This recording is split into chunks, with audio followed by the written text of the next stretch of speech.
buscamos pues para que toda la comunidad de la parte de logística estuviéramos con los temas de vanguardia, que estuviéramos identificando cuáles son las tendencias, y déjenme decirles que fue una respuesta increíble. Tuve la oportunidad de estar en esta ocasión de modo presencial, en la primera de modo virtual, pues por tema de pandemia, y les puedo decir que la experiencia fue muy buena, los temas, los panelistas, y específicamente volver a estar en camaradería con todo el sector de logística, pues fue una grata experiencia. Así de que, pues los invitamos a que sigan participando en todas nuestras actividades que les vamos compartiendo, y una de las siguientes actividades que vamos a liberar en breve es un estudio de los KPIs más relevantes de la parte de la logística. Ese es un estudio que se está desarrollando ya, se creó un comité,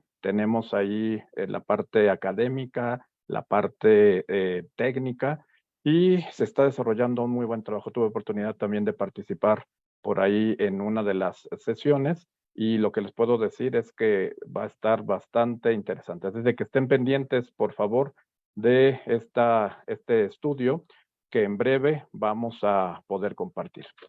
Bueno, dicho lo anterior, permítanme, por favor, tengo el honor de presentar a nuestro panelista, pues invitado de lujo, y que enseguida les compartiré su semblanza. Antonio Arranz es CEO de DHL Express México. Antonio es ingeniero industrial por la Universidad Nacional Autónoma de México. Cuenta con 2 maestrías en Administración y Finanzas por la misma universidad, y una más en Administración de Negocios e Ingeniería Industrial por la Universidad de Florida, y un post-MBA por Kellogg Management School. Forma parte del programa privado entre la Universidad de Harvard y Young. Desde el 2011 es el CEO de DHL Express México, donde ha sido pieza clave en el desarrollo y operación de la estrategia del negocio para el país. Gracias a su liderazgo, la empresa ha mantenido en los últimos años un ritmo de crecimiento de doble dígito. En el año 2022, Antonio fue distinguido como uno de los 100 mejores CEOs en México por el Instituto Great Place to Work, y también en el año 2022, ganador del Premio Nacional de Logística Galardón Tameme en la categoría de Ejecutivo Logístico. Así es de que, por favor, démosle la bienvenida a Antonio Arranz, quien es nuestro invitado especial del día de hoy. Muchas gracias, Antonio, por estar aquí con nosotros. Hola, qué placer platicar con ustedes el día de hoy. Estoy muy contento de poder platicar acerca del cadena de suministro y de por qué hice este libro, ¿no? Fíjense que este libro yo lo empecé a hacer hace 4 años, antes de la pandemia, y durante la pandemia pasaron muchísimas cosas en cadena de suministro, y me di cuenta que todos estos libros estaban escritos por investigadores y no por gente que estaba en el día a día en los golpes. Y dije, no, pues sabes que vamos a hacer algo mucho más práctico, con más experiencia de qué es, de dónde venimos, hacia dónde vamos, y al final de cuentas es el granito de arena para que México pueda tener un mejor futuro. Y entonces empecé a platicar un poco de, bueno, ¿qué es cadena de suministro? Y dije, bueno, yo he trabajado tantos años en esto, ¿y qué pasa en la cadena de suministro? Y lo más importante en cadena de suministro es entender los flujos. Los flujos son los que ahorita están haciendo que las cadenas de suministro se vuelvan tan críticas, ¿no? Primero es el flujo dominante de productos, y luego el flujo dominante de la demanda y el diseño de información. Y entonces empezamos con el productor. Y bien importante, el título de cadena de suministro se empezó a generar en 1960, pero la cadena de suministro existe desde que los humanos ya nos asentamos y empezamos a hacer cultivos. Y entonces imagínense, piensen en muy sencillo. Tenemos la cueva A, que producía frutos rojos, y luego tenías la cueva B, que producía fresas, ¿no? Y entonces resulta ser que pues, los productores de la cueva A recolectaban estos frutos rojos y se los daban a alguien que ya lo ponía listo para intercambiar. y luego lo teníamos que mover al otro pueblo, a la otra cueva, y de la cueva, ¿cómo se llama? Se podía guardar, podemos guardar cada vez que si teníamos más cuevas que ofrecer, o sea, teníamos la cueva A, la B, la C, la D, la E. Entonces decíamos, pues podemos entregarle a más de una cueva, entonces creábamos centros de distribución, y luego llegábamos a las cuevas finales, donde intercambiábamos el producto. Entonces, desde muy temprana edad de la humanidad, se empezó a hacer esto de una forma muy, ¿cómo se llama? No científica, no matemática, pero claramente desde el principio con el trueque empezamos a crear estas cadenas de suministro. Y hasta 1990, 2000, el enfoque que se había hecho era un enfoque muy físico, muy de cómo se movían las cosas físicamente y toda la tecnología, los aparatos para mover, pero todavía el mundo tenía muy difícil forma de poner el flujo dominante de demanda y diseño de información. Y simplemente, ¿por qué? Porque todavía las computadoras no estaban al boom como están hoy en día. Sin embargo, a partir de los 1990, las cadenas de suministro empiezan a obtener con los ERPs, con los sistemas de información más avanzados, empiezan a obtener información de la demanda, y eso lo que nos permite es que el flujo dominante de demanda y diseño de información empieza a jugar un rol crítico para mejorar las cadenas de suministro y hacerlas la más eficiente posible. Entonces, claramente vemos cómo los flujos dominantes, primero físicamente del producto hacia el cliente y luego el cliente nos regresa información de qué es lo que quiere, es como se funcionan las eslabones de la cadena de suministro. Y luego, como siempre, los que estamos en este rollo, pues hemos platicado que la logística y la cadena de suministro no es lo mismo. Sin embargo, hoy, también con la pandemia, muchas veces se confunde el término logística y cadena de suministro, ¿no? Y la logística simplemente es cómo movemos el producto que tenemos que entregar. Por lo tanto, logística no es cadena de suministro, y eso creo que es uno de los temas más críticos de decir. Logística no es cadena de suministro. Cadena de suministro es mucho más acerca de la demanda y de los flujos de información y cómo conectamos el proveedor con el cliente. Y la logística es cómo movemos físicamente esto. Entonces, cadena de suministro pues simplemente es el proceso que conecta la demanda que existe en el mercado de la organización, ¿no? Y ¿qué cadenas de suministro son muy exitosas? Cuando logran conectar diferentes organizaciones, tanto internas como externas. Y aquí es donde ahorita en la pandemia vimos donde reventó el tema, ¿no? Porque la cadena de suministro que hoy se tiene, normalmente tienes que plantas en China, tienes plantas en otras partes del mundo, tienes múltiples proveedores, y cuando empieza a haber una disrupción en partes de la cadena, hemos visto cómo esa conexión tanto interna como externa y cómo los flujos de información se vuelven críticos y han causado estas disrupciones de cadena de suministro tan grande que hemos tenido, ¿no? Y por eso la cadena de suministro es tan compleja, porque tiene muchos participantes y tenemos que hacer que todos estos participantes se hablen entre ellos. Y luego la logística simplemente es el proceso de movimientos físicos y de información que ocurren al interior de una organización para satisfacer el cumplimiento de un orden en el tiempo y costos definidos. Obviamente nos permite asegurarnos que pueda mantener la producción y entreguemos al cliente final. Eso es la logística. Entonces podemos decir que la logística es un subcomponente de cadena de suministro. Pero ¿qué pasó en la historia? Y esto me encanta platicarlo, cómo se ha ido moviendo la logística en el tiempo. El primer gran cambio de la logística, a ver, la logística existió vuelvo a repetir, desde que se hicieron los seres humanos y tenían que moverse y mover sus productos. Pero el primer gran cambio de la logística fue con la mecanización del transporte, con el vapor, ¿no? Cuando se hizo las máquinas de vapor, crearon un cambio brutal, porque entonces empezamos a poder mover a través del barco o el tren las cosas a distancias mucho más largas y mucho más rápidamente. Luego, obviamente, la logística 2 que empezó a jugar un rol crítico, ya la electricidad empezaba a jugar un rol muy importante en las fábricas, pero también un cambio radical fue cómo en los puertos empezamos a mover las cosas. Y un cambio radical que hoy lo vemos tonto, pero que jugó un rol importantísimo a como hoy conocemos el mundo, es el container, ¿no? El container permitió acelerar rápidamente la descarga y carga de los puertos, y eso permitió que masivamente se pudieran mover mucho más materiales. Parece una tontería que hoy lo vemos como un hecho, pero hoy ese pequeño cambio que lo hizo, además la persona que lo hizo se hizo millonaria, porque luego creó una compañía de transporte marítimo y le permitió hacer un cambio radical en el cual podemos también para la Segunda Guerra Mundial permitir grandes movimientos de carga. Y luego, el otro cambio que les platicaba es que empezaron a haber sistemas ya más avanzados, los famosos SAP, Oracle, ¿no? El Warehouse Management System, el Transportation Management System, entonces la información que ya se podía comunicar y ya podemos tener en un sistema información de logística y de cadena de suministro y de demanda, empezó a jugar un rol bien importante.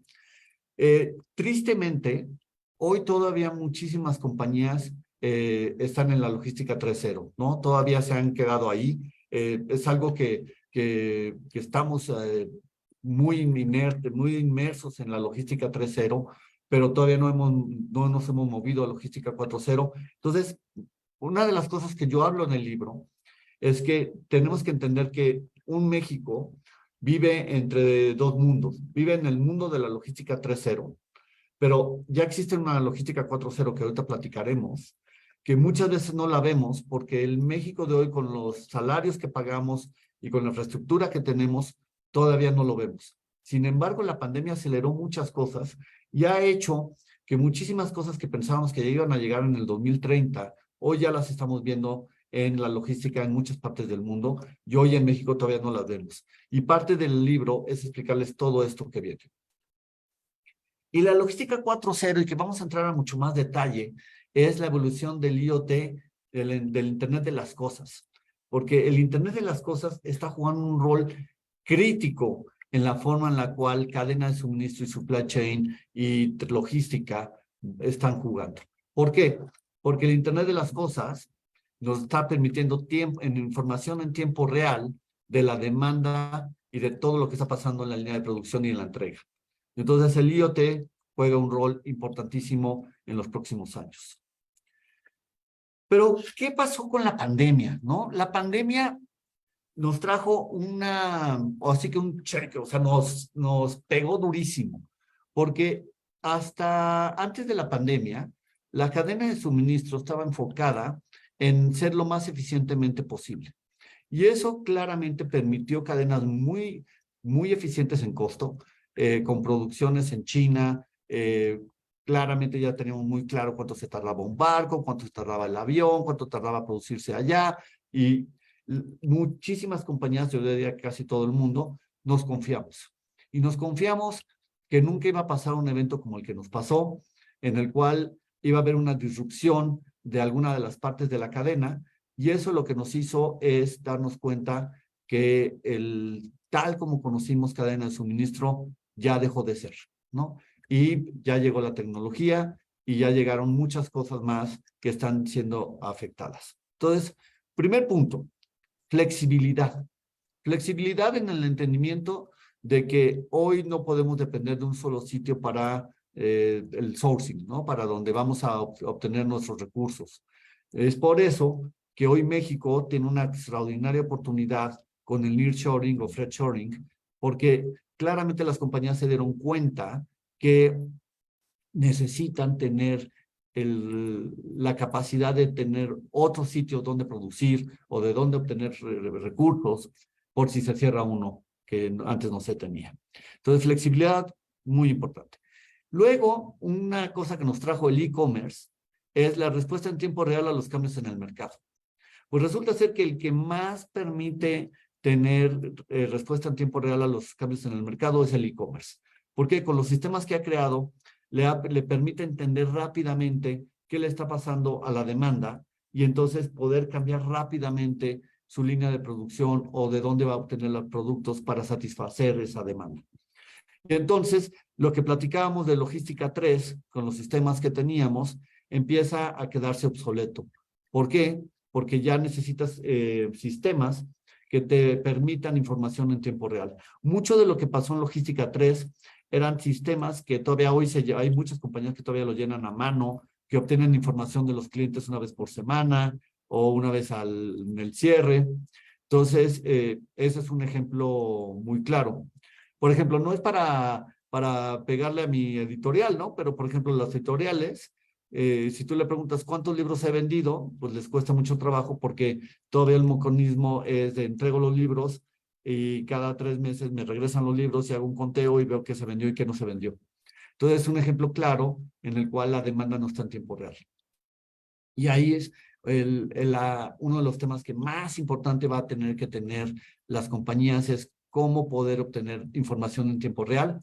Las compañías que están teniendo control del cliente e información en tiempo real son las que están siendo exitosas. Y aquí viene el siguiente punto, cercanía con el cliente y sus preferencias. Cada vez más vamos a necesitar Big Data para poder entender y segregar al cliente en cuál es su preferencia. A este cliente le gusta que le entreguen 24 horas, a este cliente le gusta el mismo día, a este cliente le gusta que le firmen los papeles, a este cliente no quiere interactuar con el ser humano. Y déjenme darles un ejemplo que nos pasó a nosotros. Nosotros tenemos 735 tiendas en la República Mexicana, en la cual vendemos nuestros productos y entregamos productos y recibimos productos. Y antes de la pandemia empezamos a hacer lo que nosotros le llamamos envisionar qué es lo que viene en el futuro. Y hoy ya tenemos 130 tiendas que solamente hacen a través de puntos de venta automatizados. Y lo que nos dimos cuenta es que hoy nuestros clientes están divididos en 3 partes, ¿no? Están los clientes jóvenes, totalmente tecnológicos, que no quieren hablar con una persona. Entonces tuvimos que poner un punto de venta en el cual ellos interactúan con el punto de venta solito y no tienen que, la gente no quiere hablar con nadie. Luego tenemos los que les gusta, sí, intentarlo, pero les gusta tener también a alguien, una persona que les pueda asesorar y cualquier duda resolverles. Y luego tenemos a estos clientes que simplemente dicen, no, yo no entiendo de tecnología y yo tengo que alguien me atienda.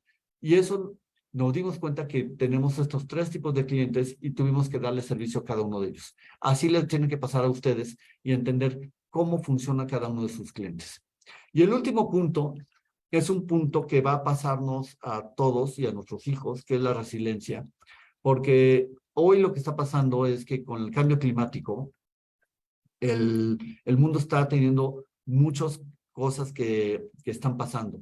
Y resiliencia significa que tener la capacidad de ante una adversidad poder salir adelante. Y entonces en la cadena de suministro, una cadena de suministros resiliente es la que tiene capacidad ante un cambio radical poder salir adelante.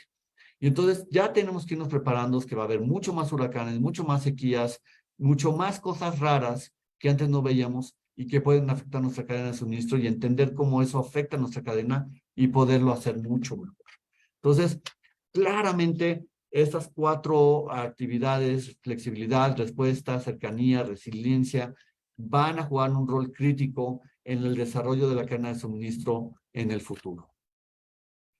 Y luego, a nosotros en DHL nos encanta, somos una empresa alemana, entonces nos encanta preguntarnos, pues, ¿qué viene? ¿Qué oportunidades hay y qué amenazas hay? ¿Y qué es lo que puede pasar? Entonces, como pueden ver en esta slide, hay muchísimas cosas que van a venir. Algunas pueden ser reales, que van a pasar.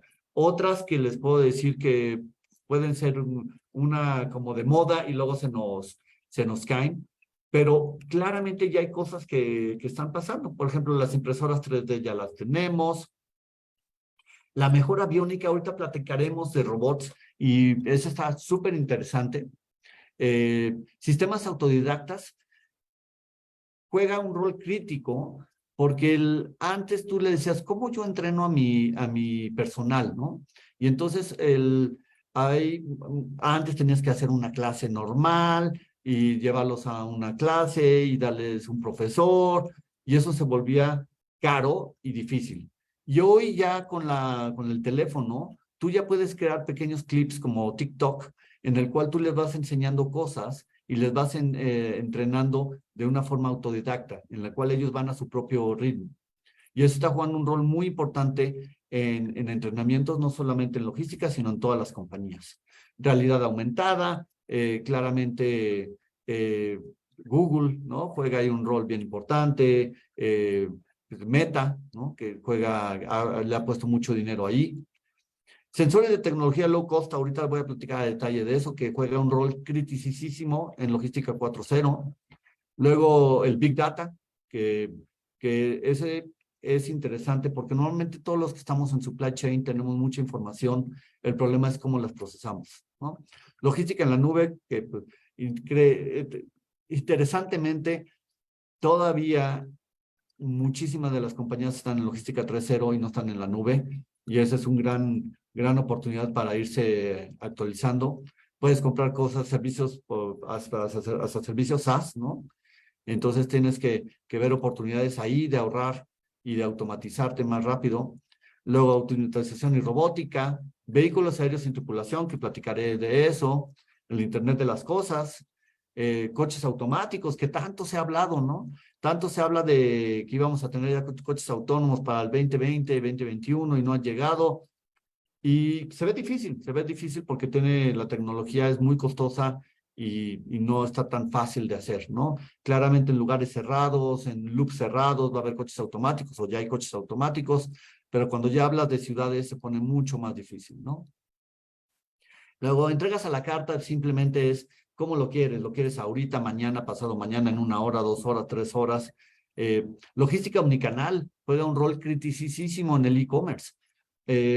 Los que estaban jugando en primero, muchas compañías en la pandemia no hacían e-commerce y de repente en 1 mes y medio tuvieron que empezar a vender e-commerce y luego se dieron cuenta que también tenían tiendas físicas y tenían la página de e-commerce y cómo la unes en omnicanalidad, ¿no? Entonces, esa parte juega un rol muy importante.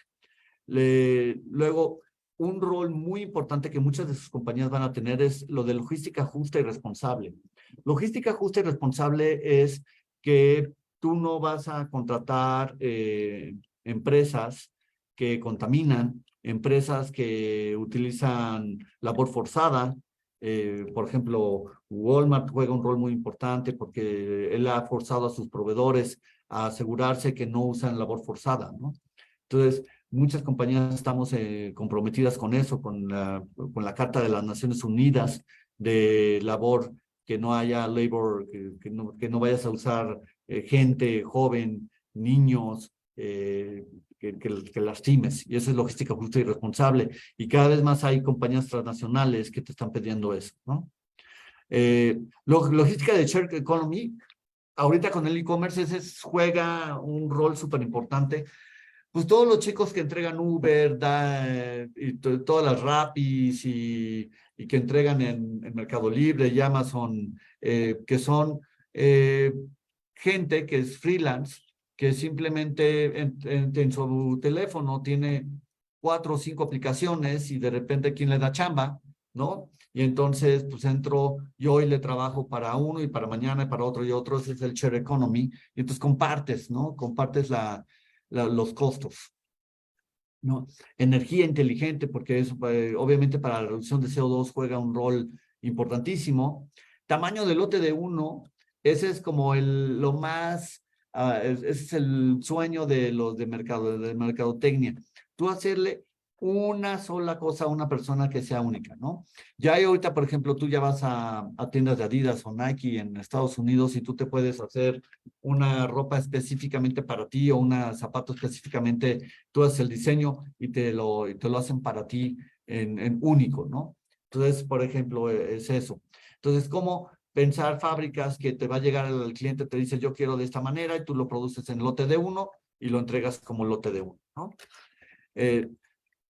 Y pues hay muchos otros temas que podríamos ir entrando mucho más a detalle, pero le quería dar una foto de todo lo que se ve en los próximos 5 años, algunas cosas más que puedan pasar, otras menos, pero ahí están.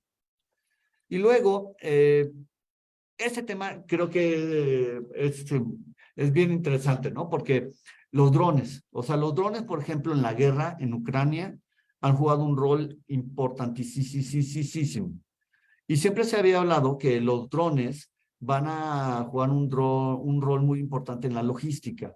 Y claramente los drones pueden jugar un rol muy importante en la logística en zonas largas, de distancias difíciles de acceso. Por ejemplo, nosotros tenemos, ustedes pueden verlo aquí a la derecha, una persona que está recogiendo atrás trae unos lockers y el dron llega arriba del locker y lo entrega. Pero se vuelve muy costoso cuando tú tienes que entregar cosas de volumétricas en un dron en este momento. Y el otro tema más importante de los drones es que cuando tú tienes un dron que sobrevuela por tu casa, pues es un dron. ¿Qué pasa cuando pasan 2, 3, 4, 5, 6, 7, 8? La tecnología para que los múltiples drones se hablen y no choquen todavía se tiene que desarrollar. Y entonces empieza a jugar un rol muy importante. Y esto es también como cuando se hicieron los coches. Todo suena muy bien hasta que el primer dron choca con el siguiente dron y entonces viene la FAA americana y para todo y entonces dice qué va a pasar.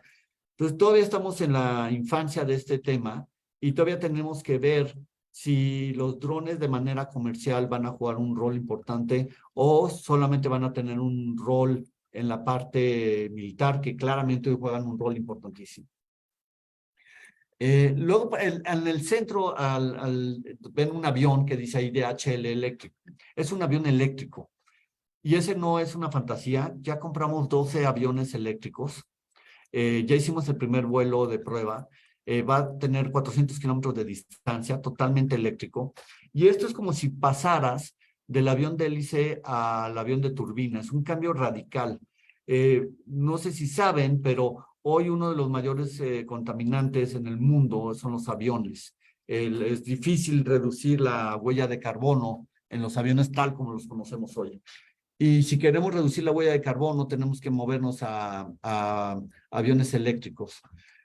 Hoy Boeing, Airbus y las startups están probando y nosotros ya compramos, les digo, estos 12 porque queremos empezar a avanzar en este tema, porque muy probablemente para el 2035, 2040, ustedes ya se suban a un avión eléctrico y transporten en un avión eléctrico, lo cual es hoy, hace 3 años era impensable. Sin embargo, hoy, con las baterías que empiezan a tener alta eficiencia, empiezan a mejorar dramáticamente. Luego, este es un robotcito que está pasando. Y déjenme platicarles 2 cosas que son muy importantes. La primera es, hasta antes de la pandemia, pensábamos que para hasta el 2030 íbamos a poder tener un almacén solo de robots, ¿no? Era como que todavía no estaba pensado, pensábamos que todavía teníamos que estar entre el ser humano y el robot.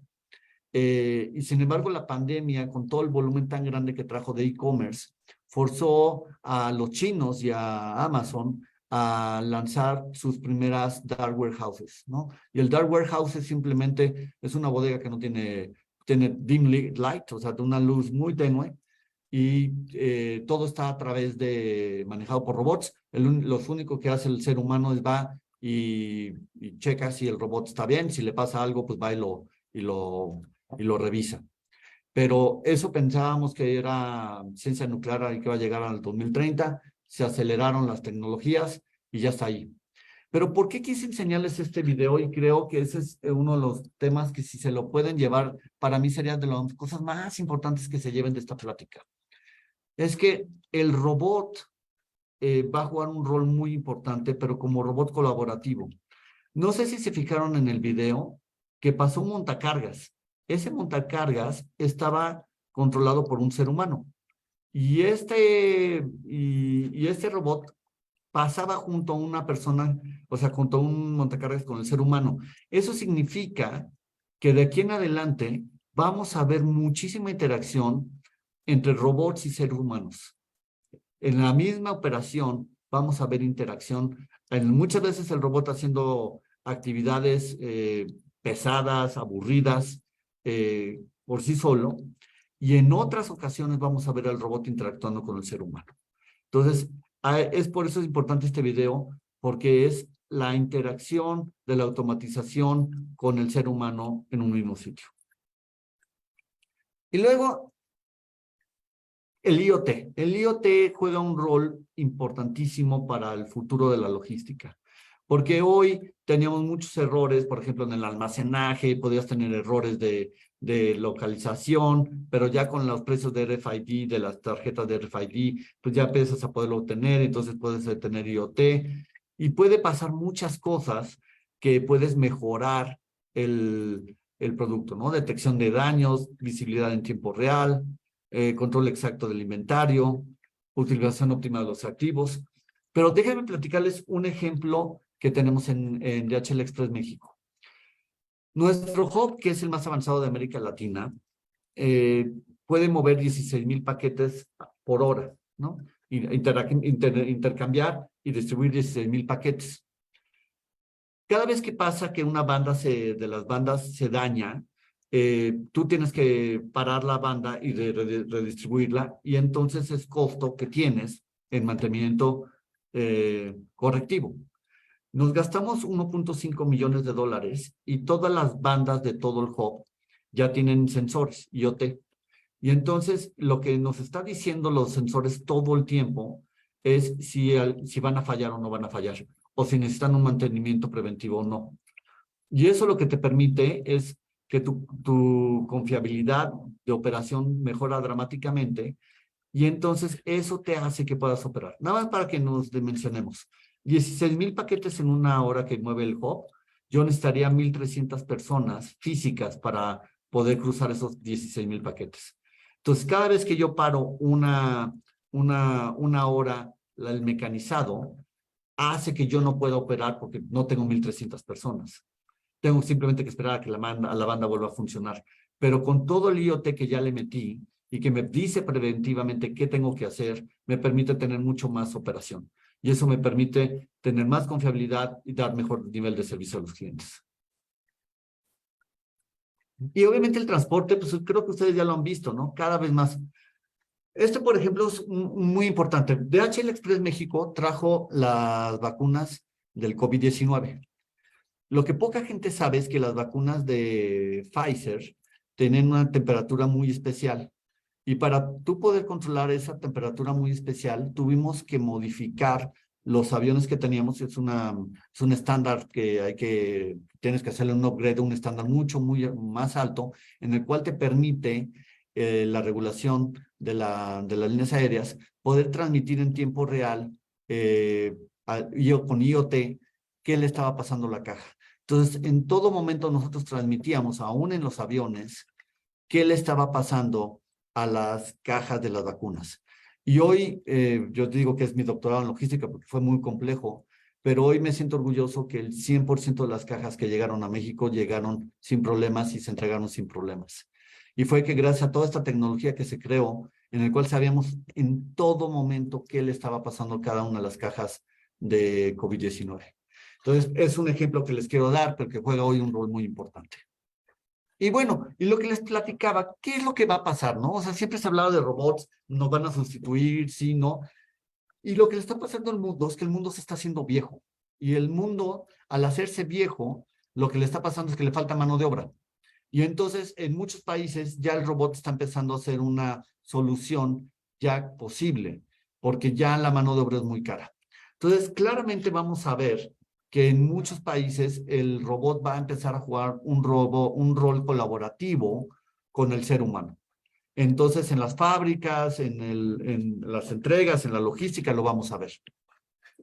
Ya, por ejemplo, hoy en Alemania, nosotros tenemos ya un robot que no es como el que se ve ahí, sino es un carrito que va atrás del courier, y es como un perrito, que el courier se va moviendo y el robot, el courier no tiene que hacerle nada, trae un aparato que se pone en la cintura y el carrito va atrás de él.